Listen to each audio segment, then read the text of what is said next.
Namu. Wanifangale kula bana. Namu. Manengalo. Manezwala. Namu.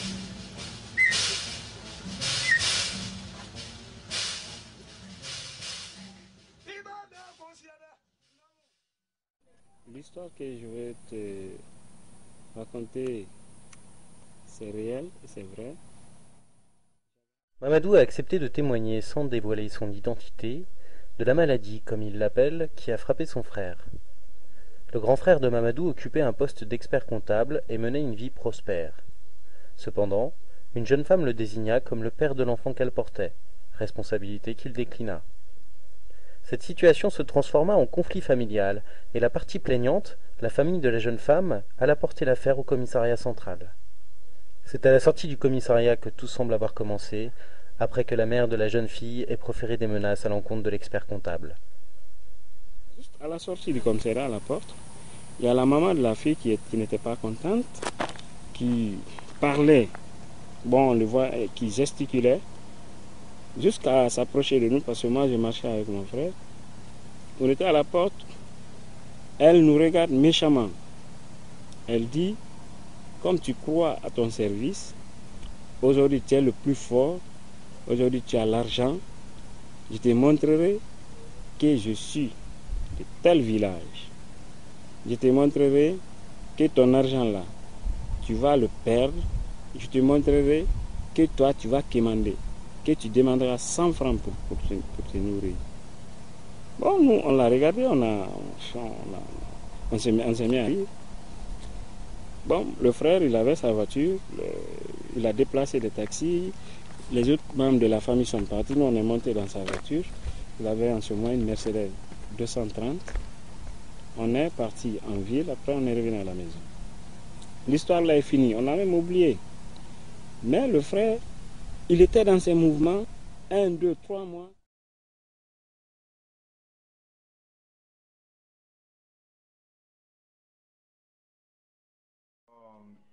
C'est l'histoire, j'ai entendu. Papius n'avait pas directement assisté à cette affaire, mais il la tenait pour exacte. Cette fois-ci, un jeune homme continuait à entretenir une relation avec une jeune femme, contre l'avis des parents de cette dernière. Un jour, cette jeune femme tomba enceinte. Après un bon temps, la fille est tombée en grossesse. Quand elle est tombée en grossesse, et ses parents furent au courant.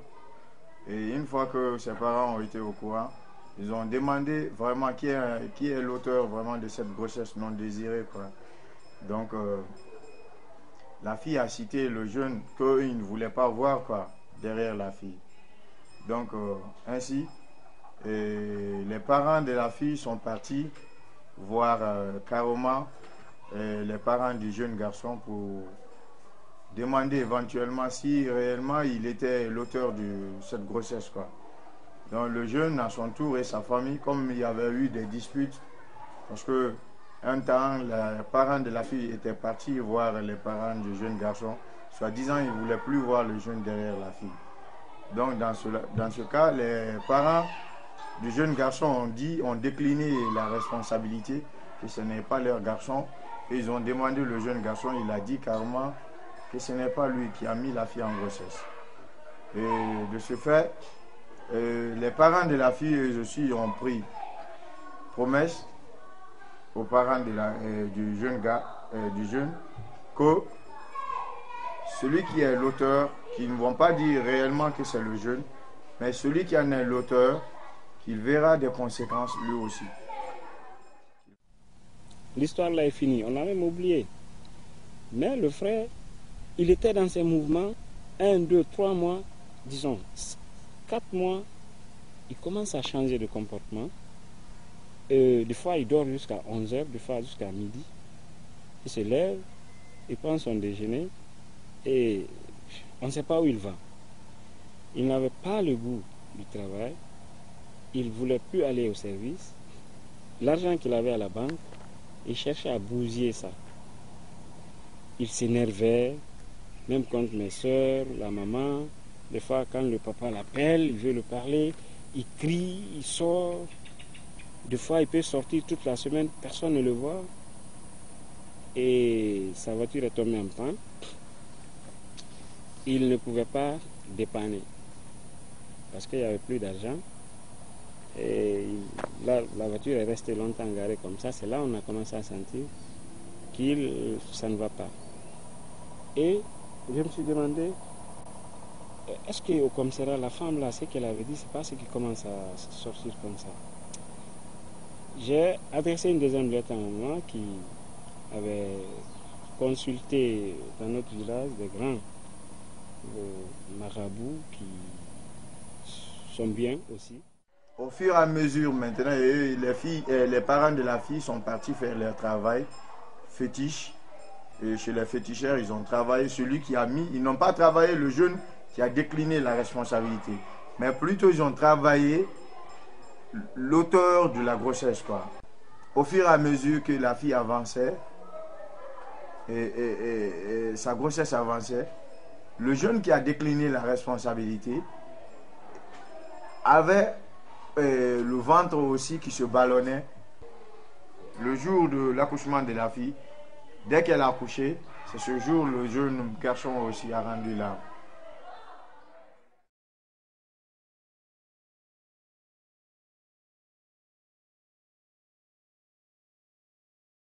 Quand je faisais le collège, ça fait des années, j'étais voisin à un grand frère qui étudiait. Il était au lycée.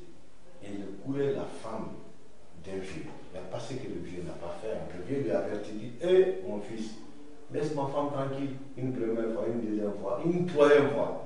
Ah, c'était fini. Il est tombé malade et il est mort. Oui, il y a ça.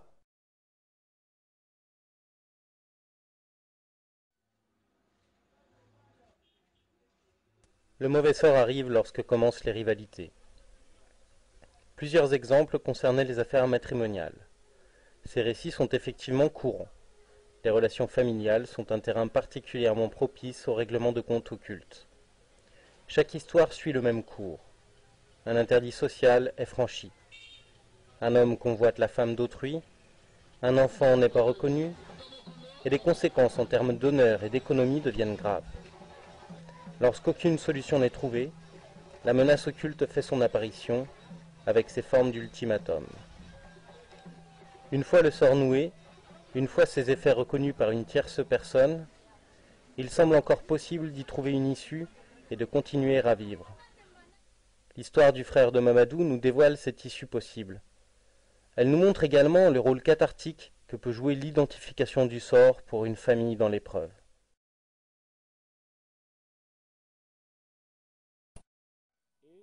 Je me suis demandé, est-ce qu'au commissariat, la femme là, ce qu'elle avait dit, c'est pas ce qui commence à sortir comme ça.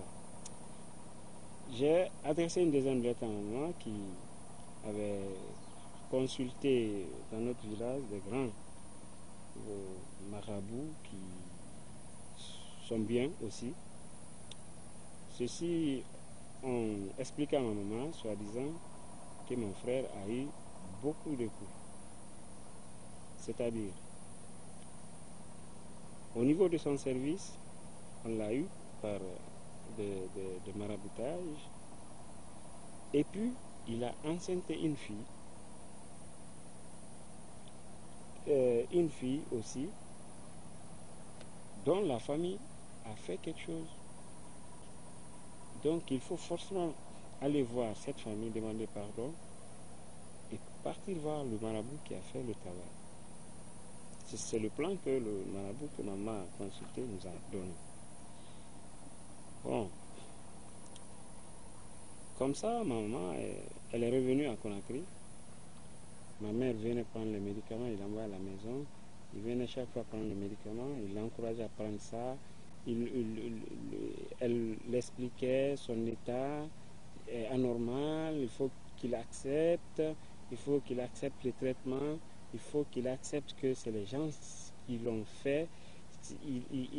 Son état actuel est dû au mécontentement des gens qui l'ont détruit comme ça. Il ne faut pas qu'il se lève. C'est pourquoi toute la famille se lève pour qu'il se retrouve.